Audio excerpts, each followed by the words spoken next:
Then when you're walking around, you could do like an all black outfit.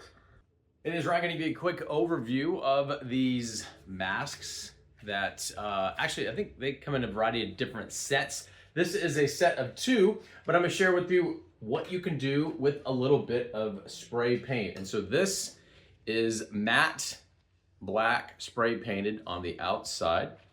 This is what it comes like new. So you can see not being painted, you can see kind of a little translucent right here, but the material is a sort of a matte finish. It allows for a single coat, just a single coat of paint. Looks really, really good.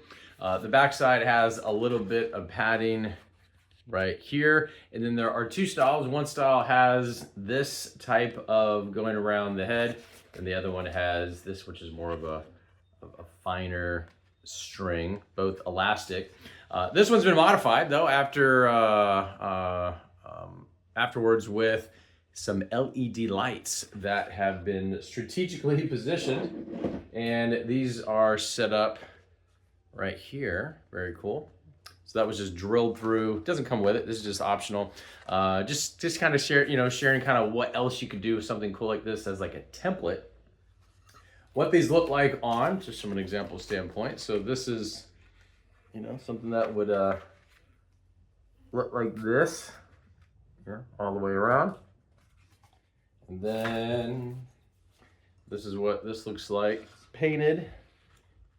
If you went with something like this. Then what you can also do is just get some very light material that you can see through. So then when you're walking around, you could do like an all black outfit, everything covered in black, and then you kind of walk around.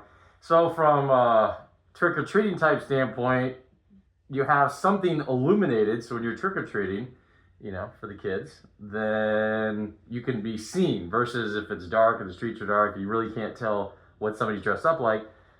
I think it's, kind of cool when you have some kind of illumination on the costume when the kids are walking around. And that's kind of allows them to stand out. Very, very cool with these LED lights. And this is just wired up to just a battery bank, little backup that you can turn on or off. These are 9-volt LEDs, just wired together. Pretty simple, and hope that helps.